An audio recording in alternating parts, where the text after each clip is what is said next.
नमस्कार भाइ बहिनीहरू। आज फेरि म पुनः उपस्थित भएको छु। आज म कक्षा 10 को नेपाली किताबको वर्षा कविता पढाउन गइरहेको छु। वर्षा कविता महाकवि लक्ष्मीप्रसाद देवकोटाले लेख्नुभएको हो। लक्ष्मीप्रसाद देवकोटालाई हामी महाकविको रूपमा चिन्छौँ र देवकोटाको जन्म विक्रम सम्वत 1966 साल कार्तिक 27 गते लक्ष्मी पूजाको दिन भएको थियो भाइ बहिनीहरू। त्यस्तै गरी उनको मृत्यु विक्रम सम्वत 2016 भाद्र 29 गते काठमाडौँमा भएको थियो भाइ बहिनीहरू। लक्ष्मीप्रसाद देवकोटाले शिक्षाको क्षेत्रमा BA, BL र MA मेजर इङ्ग्लिसमा अथवा ऐच्छिक अङ्ग्रेजीमा गरेका छन् भाइ बहिनीहरू। त्यस्तै गरी उहाँलाई हामी साहित्यको क्षेत्रमा विविध माध्यमबाट चिन्छौँ भाइ बहिनीहरू। उहाँले लेखेका कृतिहरूमा उहाँले महाकाव्य, खण्डकाव्य, उपन्यास, निबन्ध र कथा लेखेका छन्। उनलाई हामी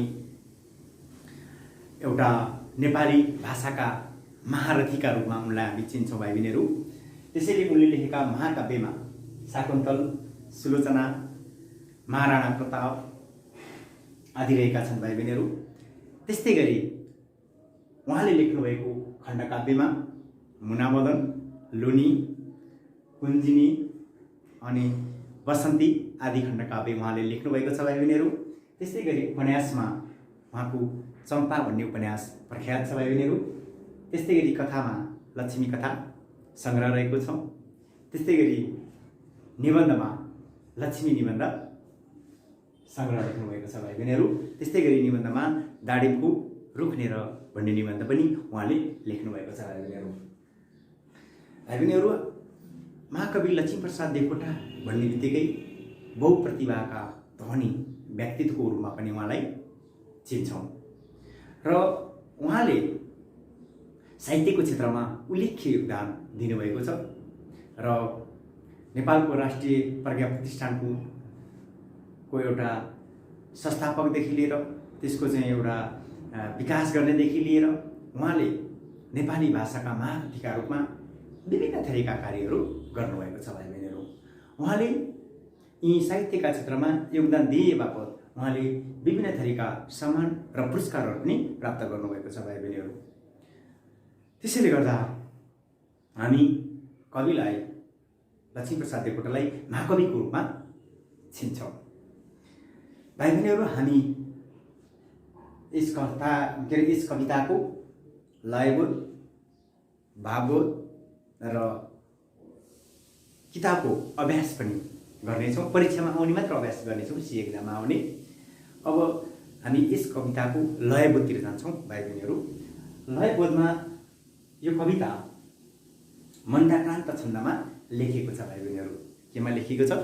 मन्दाक्रान्त छन्दमा लेखिएको छ र यो कवितामा जम्मा 17 वटा अक्षरहरू छन् भाइ बहिनीहरू। तपाईँले गर्न सक्नुहुन्छ।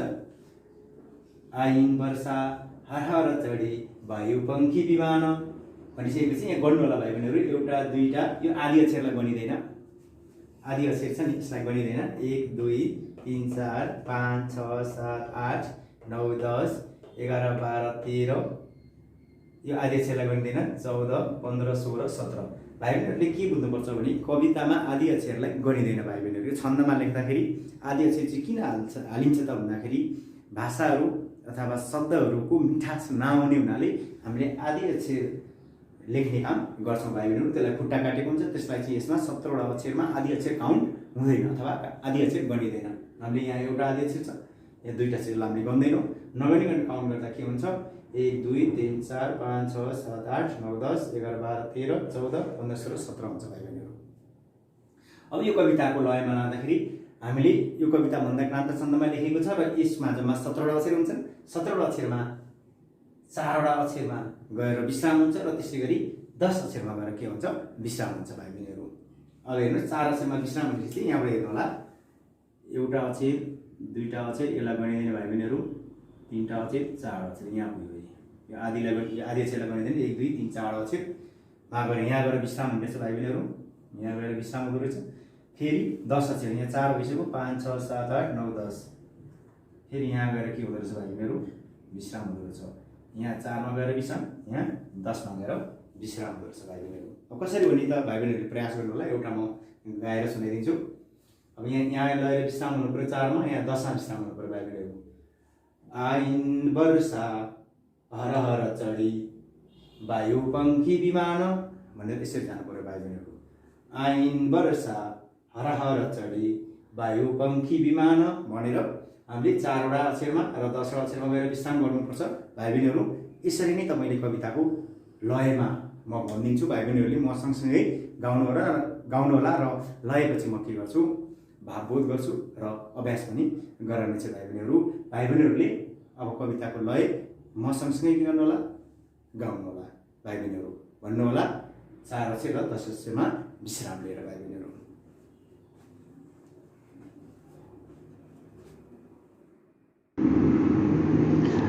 आइन् वर्षा हर हर चढी वायु पंखी विमान पाङ्रा घर्सी शिखर गर्जी थर्कियो आसमान झिल्कै झिल्का अचल मुखभो त्रासले नीलगाडा चुली नागिन प्रकृति कलिलिन देखिँदै दूर टाढा फरफर पारछिन् चदर हलुका लत्रिँदो मेघ होइन लाखौं मोती लुङ्गन पहिरी चित्त बुझ्ने हुँदैन पोल्टो झोली रतन निधिका स्नेहले मुस्कुराइन् एउटा मोती लुङ्ग चुडी नगई शैलमा झरझराइन् आशंकाले भुरभुर गुडै सम्झिँदा पङ्ख नाना जाऊ बच्चाहरू नतर्सुन् गर्दिँदा स्वर्ग छाना लरबर गर्दा कुशल कमिला लौ गरे है हतार त्यसै ओर्ली चिर चकरिँदो चिल होला अबेर धुली खोला सलिल बर्सी सानो जस्तो अटुट पाई प्राणी अमृत लहरी फस्टिने छन् अछुट दौरामा छन् जलदी दुईता साम्य कारुण्य महाव फैली चाँडो मुख बनीको हुन्छ आनन्द लुट पृथ्वी फलिन् सलिल कलिली धानले छापिएर गाई रोपलान् चहेल बयसी दृक बिजुली लिएर बाली राम्रो तिउन अति हरा वर्ष राम्रो कबुली पारावार प्रभु हृदयको फुर्छ सङ्गीत केली मिठा मिठा अमृत रसका बिजुले लाख लाखा भर्दै राम्रा फलतरुहरू पाउँछन् भन्न चाख भारी शाखा शरद ऋतुमा लच्किँदा दानालाई मेरो इच्छा यति छ यति हो नील आदेश भाइ लौ लौ गाओ दल दल बनै वृक्ष हो उठ सारा वर्षे घैटा घट घट गरी स्वर्ग पियुष धारा दर दर दर्के अमित कनिका पिउन लागिन् धराले उफ्री नाची चल बिटप हो पाउने छौ जराले यो बेला हो रस मिलनको प्राप्तिको यो चहाड यो गानाको गगन जनको कल्पनाको बहाड यो पौडीको सुख जलधिमा फूल रातो असारे झण्डा सम्झी मुजुर मन भई पिच्छमा रङ्ग धारे। धन्यवाद। वर्षा कविताको मूल भाव। यो कविता एक प्रकृतिपरक कविता हो। वर्षा कवितामा देवकोटाले वर्षाकालीन समयमा प्रकृतिका गतिविधिहरू के कस्ता हुन्छन् र तिनले प्रकृति र मानव जीवनमा कस्तो प्रभाव पारेका हुन्छन् भन्ने कुरालाई सशक्त रूपमा प्रस्तुत गरेका छन्। यस कविताको मुख्य भाव प्रकृति प्रेम हो। वर्षाले प्रकृति र मानवमा नयाँ जीवन सञ्चार गर्छ। वर्षाको अभावमा अन्नबाली र प्राणीको अस्तित्व सङ्कटमा पर्छ। प्रचण्ड गर्मीपछि वर्षा ऋतुको आगमनले प्रकृति र मानव जगतमा हर्षको बहार छाएको छ। आकाशमा बादल मडारिँदै बिजुली चम्केर वर्षाद हुँदा समस्त धरतीमा प्राण सञ्चार भएको हुन्छ। कृषकहरू आफ्नो कृषि कर्ममा लागेका छन् भने वृक्ष र मानव बाहेक अन्य प्राणी खुसीले फुरुङ्ग भएका छन्। सबैतिर खुसी र बहार ल्याइदिने वर्षाको महिमागान गरिएको यस कवितामा प्रकृति प्रेम र संस्कृति प्रेमको भावलाई प्रभावकारी रूपमा प्रस्तुत गरेको छ। यसको अभ्यास चाहिँ मैले सीमा आउने क्वेसनहरूलाई मात्र उत्तर लेख्ने प्रयास गरेको छु। प्रश्न नम्बर 2, कविताको 4औं र 5औं श्लोक सुन्नुहोस् र त्यसका आधारमा निम्नलिखित प्रश्नको उत्तर दिनुहोस्। कविता मैले पहिले भनिसकेको छु। क नम्बर, पानी परेपछि खहरे खोला कसरी बग्न थाल्छ? उत्तर, पानी परेपछि खहरे खोला धुलो मैलो बगाएर अटुट रूपमा बग्न थाल्छ। ख नम्बर, प्राणीहरू कति बेला फस्टिने छन्? उत्तर, प्राणीहरू अमृत लहरी वर्षा भएपछि फस्टिने छन्। ग नम्बर, सबैमा समान रूपमा कारुण्य भाव राख्ने को हुन्?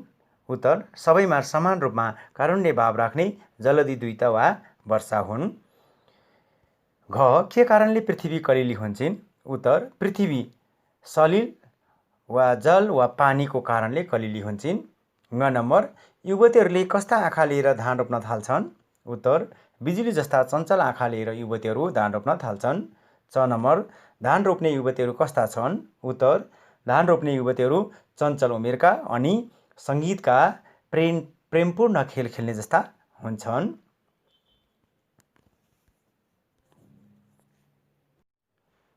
प्रश्न नम्बर 6, तलका प्रश्नको उत्तर भन्नुहोस्।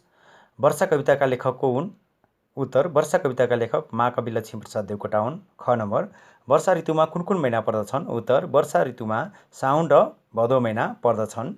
ग नम्बर, वर्षा कसरी आउँछिन्? उत्तर, वर्षा वायुपङ्खी विमान चढेर हर्र आउँछिन्। घ नम्बर, वर्षालाई के नपहरी चित्त बुझ्दैन? उत्तर, वर्षालाई मोतीका लाखौँ लुङ नपहरी चित्त बुझ्दैन। घ नम्बर, वर्षा किन स्नेहले मुस्कुराइन्? उत्तर, वर्षा पोल्टामा रतन निधि वा अनमोल सम्पत्तिको मायाले मुस्कुराइन्। प्रश्न नम्बर 10, कविताको 6औं श्लोक मौन पठन गरी तलका प्रश्नको उत्तर दिनुहोस्। भाइ बहिनीहरू 6औं श्लोक पढ्नुहोला, त्यसको आधारमा उत्तर भन्नेछु। क नम्बर, वर्षामा बिजुले के भर्छन्? उत्तर, वर्षामा बिजुले मिठा मिठा अमृतका रस भर्छन्। ख नम्बर, तरुहरू सबै प्राणीलाई के भन्न पाउँछन्? उत्तर, तरुहरू सबै प्राणीलाई राम्रा राम्रा फलहरू चाख र मलाई हेरेर आनन्दको अनुभूतिको लागि अनुरोध गर्न र भन्न पाउँछन्। ग नम्बर, रुखका हाँगाहरू आफ्नो फलदान गर्नलाई कहिले लच्किन्छन्? उत्तर, रुखका हाँगाहरू आफ्नो फलदान गर्नलाई शरद ऋतुमा लच्किन्छन्। घ नम्बर, कविको इच्छा के छ? कविको इच्छा सबैले शरद ऋतुमा लच्किएका दानाहरूलाई खानु वा चाख्नु भन्ने इच्छा वा नील आदेश रहेको छ। ग नम्बर, तरु, नील, शाखा र आदेश शब्दको अर्थ के हो? उत्तर, तरुको अर्थ वृक्ष या रुख, नीलको अर्थ नीलो वा नील, शाखाको अर्थ रुखको हाँगा, आदेशको अर्थ कुनै कामका लागि ठुलाले सानालाई दिने आज्ञा वा निर्देशन। प्रश्न नम्बर 15, पाठका आधारमा संक्षिप्त उत्तर लेख्नुहोस्। क नम्बर, वर्षा ऋतुका विशेषता के हुन्? उत्तर, वर्षा ऋतुका विशेषता यस ऋतुमा लगातार पानी पर्नु, बोट बिरुवा वा बालीनाली लगाउन योग्य जमिन हुनु, जमिन सधैँ रसिलो हुनु, जमिन कलिलो या मलिलो हुनु, सिँचाइको मात्रा वृद्धि हुनु वर्षा ऋतुका विशेषताहरू हुन्। ख नम्बर, वर्षा भएपछि प्रकृति र मानवमा के कस्ता परिवर्तन देखा पर्दछन्? उत्तर, वर्षा भएपछि प्रकृति कलिलो हुने, जलिलो र मलिलो हुने गर्दछ भने मानिसहरू पनि मानो रोपेर मुरी फुलाउने, आफू बाँच्ने र अरूलाई बचाउने समय भएकाले सबै किसानहरूको कृषिमा जोस जाँगर बढ्ने, धानका सुनौलो बाला उजाउने सपनाले मानिसहरूले दुःख भुलेर सबै किसानी खेतबारीमै रमाइलोको अनुभूति गर्दै बाली लगाउने गर्छन्। यसकारण वर्षा भएपछि प्रकृति र मानिसमा यस्तै खालका परिवर्तनहरू देखा पर्छन्। ग नम्बर, वर्षापछि रुख वृक्षहरूको के कस्तो इच्छा हुन्छ? उत्तर, वर्षापछि रुख वृक्षहरूको नाच्न, गाउन, उफ्रन, उठ्न र जराबाट अमित कनिका लिने इच्छा गर्छन्। साथसाथै खुसीले एक भई उठ्ने र गाना गाउँदै आकाशबाट पिउस वर्षेको आनन्द लिने इच्छा वर्षापछि रुख वृक्षहरूको हुन्छ। घ नम्बर, वर्षालाई किन सुखको जलधिमा पौडिने समय भनिन्छ? उत्तर, वर्षामा आकाशको रस धरतीमा मिलन हुने र पृथ्वीलाई नै कलिलो बनाउने, प्रकृति सङ्गीत रूपी वर्षाबाट गुन्जेमान हुने, मनमा रङ्गीन इच्छाको बाढी चल्ने र विभिन्न थरीका चराचुरुङ्गी, मनुष्य र प्रकृति पनि रमाउने भएकाले वर्षालाई सुखको जलधिमा पौडिने समय भनिन्छ। प्रश्न नम्बर 17। कविले वर्षा कवितामा प्रकृतिको वर्णन कुन रूपमा गरेका छन् विवेचना गर्नुहोस्। उत्तर। आधुनिक नेपाली साहित्यको क्षेत्रमा स्वतन्त्रवादी काव्यधाराका अग्रणी प्रतिभा लक्ष्मीप्रसाद देवकोटाद्वारा लिखित वर्षा शीर्षकको कवितामा वर्षा ऋतुका बेला प्रकृति मानवमा देखिने परिवर्तनलाई अत्यन्त भावुकताका साथ प्रस्तुत गरिएको छ। देवकोटा स्वयं प्रकृतिप्रेमी कवि हुन्। उनलाई प्रकृतिका हरेक गतिविधिले भावुक र संवेदनशील बनाइदिन्छ। उनी प्रकृतिसँग मजाले दोहोरो कुराकानी गर्न सक्छन्। वर्षा ऋतुको बेला प्रकृति र मानवमा देखिएको परिवर्तनलाई वर्षा कवितामा उनले स्वाभाविक रूपमा प्रस्तुत गरेका छन्। कविले यस कवितामा वर्षा ऋतुको महिमागान गरेका छन्। अत वर्षा ऋतु प्राकृतिक समय विभाजन अनुसार श्रावण र भाद्र महिनामा पर्छ। समय चक्रअनुसार ग्रीष्म ऋतुपछि र शरद ऋतु अघि आउने ऋतु नै वर्षा ऋतु हो। श्रावण र भाद्र यी 2 महिना वर्षा ऋतुका महिना हुन् र यस अवधिमा हुने वर्षाले समस्त प्राणीहरूलाई नवजीवन र नवस्फूर्ति प्रदान गर्छ। प्रचण्ड गर्मीको मौसमपछि आउने वर्षा ऋतुले सबै वनस्पति, चराचुरुङ्गी र जनमानसबाट आत्मीय स्वागत पाएको हुन्छ। वर्षाको आगमनले कविका अनुसार नयाँ जीवनको सञ्चार हुन्छ। वर्षा हर्र गर्दै वायुपङ्खी विमान चढेर अनेक गर्जनसहित आउने गर्छ। बिजुलीको झिल्कै झिल्काले धरतीलाई चम्किलो पार्दै डाँडापाखा एवं तराईलाई समेत चम्काउने काम गर्छ। चराहरूलाई मेघको आवाजले तर्सित बनाएर केही समयपछि आनन्दित बनाएर वर्षा भइरहेको हुन्छ। पृथ्वी धानले सजिएकी हुन्छन्। चञ्चल युवतीहरूले धान रोपिरहेका बेला बिजुलीले मिठो सङ्गीतको धुन प्रभावित गर्छ।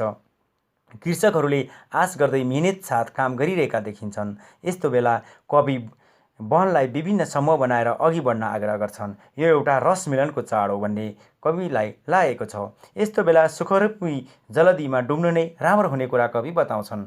कवि देवकोटाले यस कवितामा प्रकृतिलाई मित्र वा साथीका रूपमा हेर्दै वर्षा ऋतुले प्रकृति र मानवमा पारेका प्रभावको वर्णन गरेका छन्। वर्षाले प्रकृति र मानवमा उत्साह र उमङ्ग प्रदान गर्छ। यो एउटा जीवनदायी शक्ति हो भन्ने भावलाई यस कवितामा देवकोटाले प्रभावकारी रूपमा प्रस्तुत गरेका छन्। प्रश्न नम्बर 19 सप्रसँग व्याख्या गर्नुहोस्। क नम्बर। बाली राम्रो तिर अति हरा वर्षा राम्रो कबुली पारावार प्रभु हृदयको फुर्छ सङ्गीत केली। उत्तर। माथि दिएको कविता लक्ष्मीप्रसाद देवकोटाद्वारा लिखित वर्षा कविताबाट साभार गरिएको हो। लक्ष्मीप्रसाद देवकोटा साहित्यका एक बहुमुखी प्रतिभा हुन्। यिनले फुटकर कवितादेखि महाकाव्यसम्म लेखेका छन् भने निबन्ध, नाटक, कथा, उपन्यास आदिमा पनि कलम चलाएका छन्। यिनको कविता र निबन्धका क्षेत्रमा विशिष्ट योगदान रहेको छ। स्वतन्त्रतावादी काव्यधारामा अग्रणी प्रतिभा देवकोटाका काव्य कविताहरूमा प्रकृति, मानव र ईश्वरको बीच त्रिकोणात्मक सम्बन्ध रहेको कुरा उल्लेख गरिएको छ। भावुक र कल्पनाका धनी देवकोटाले वर्षा ऋतुको बेला प्रकृति र मानव जीवनको परिवर्तन आएको कुरा उल्लेख गरेका छन्। उनले उक्त पङ्क्ति वर्षातका बेला प्रकृतिको सुन्दर दृश्य देखिने कुरा बताएका छन्। ग्रीष्म ऋतुको बेला सूर्यका प्रचण्ड तापले सुकेका बोट बिरुवाले वर्षा ऋतुमा आगमनसँगै जीवन बाँच्न सञ्जीवनी प्राप्त गर्दछन्। प्रकृतिको आफ्नो रूप फेर्छ। किसानले लगाएको बालीनाली सप्रिन थाल्छन्। घाँसपात, बोट आदि र वनस्पतिमा हरियाली छाउँछ। वर्षा भएपछि यो वर्ष राम्रो होस्, बालीनाली सप्रियोस् भन्ने सबैको इच्छा हुन्छ। सबैले इच्छा राख्छन्। यस्तो बेला समुद्ररूपी युवकको शक्तिशाली हृदयको सङ्गीतको प्रेमपूर्वक खेल देख्न सकिन्छ। अर्थात् अद्भुत किसिमको प्राकृतिक सङ्गीतको सौन्दर्य यस बेला प्रस्फुटित हुन पुग्छ। वर्षा ऋतुले ल्याएको उमङ्ग र आनन्दको क्षणलाई प्रस्तुत गरेको उक्त पङ्क्तिमा जटिल तत्सम शब्द, तीर्ण हरा, पारावार, प्रभु हृदय, सङ्गीत र कबुली, केली जस्ता कविद्वारा निर्मित शब्दहरूका माध्यमबाट प्रकृति प्रेमका भावलाई यहाँ प्रस्तुत गरिएको छ। मन्दक्रान्त जस्तो शास्त्रीय छन्द र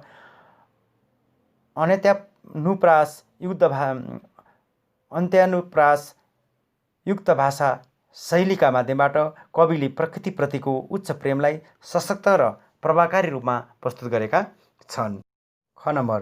लौ लौ गाओ दल दल बनै वृक्ष उठ सारा वर्षै घैटा घट घट गरी स्वर्ग पिउस धारा। उत्तर। माथि दिएका सुन्दर तथा भावपूर्ण पङ्क्तिहरू कवि लक्ष्मीप्रसाद देवकोटा विक्रम सम्वत 1966-2016 द्वारा लिखित वर्षा कविताबाट साभार गरिएको हो। देवकोटा नेपाली साहित्यमा स्वच्छन्दतावादी काव्यधारालाई भित्राउने सशक्त प्रतिभा हुन्। बहुमुखी प्रतिका रूपमा परिचित देवकोटाले असङ्ख्य फुटकर कविता, थुप्रै खण्डकाव्य र आधा दर्जनभन्दा बढी महाकाव्य लेखेका हुन्। कविता र निबन्ध विधामा विशिष्ट योगदान दिने देवकोटा एक भावना र कल्पनाको उडानमा रमाउने प्रतिभा हुन्। प्रकृतिप्रेम, देशप्रेम, मानवतावाद, अतीतप्रतिको आकर्षण आदि यिनका प्रमुख विशेषताहरू मानिन्छन्। यिनका कवितामा प्रकृतिले समेत मान्छेकै जस्तो क्रियाकलाप गर्छन्। वर्षा ऋतुका बेला खुसी आनन्द भएर मनाउन आह्वान गर्ने सन्दर्भमा कविले उक्त पङ्क्ति प्रस्तुत गरेका हुन्। कवि वर्षा ऋतुको उमङ्गमा अत्यन्तै खुसी भएका छन्। उनले खुसियाली प्रकृति जगतमा गएर पोखिएको छ। उनी वनलाई समेत खुसी प्रकट गर्न आह्वान गर्छन्। कवि वनलाई समूह बनाएर वर्षा ऋतुमा सुमधुर गीत गाउन आग्रह गर्छन्। यति मात्र होइन, वृक्षलाई अब चुप लागेर बस्ने भन्दा सक्रिय भएर उठ्ने बेला आएको कुरा उनी बताउँछन्। यस बेला आकाशबाट पियुष धारा बर्सिरहेको छ। घटघटको आवाजमा साथ बर्सिएको पानीले सर्वत्र उमङ्ग छाएको छ। त्यसैले कवि वृक्षहरूलाई समेत जाग्न र सक्रिय हुन यहाँ आह्वान गर्छन्।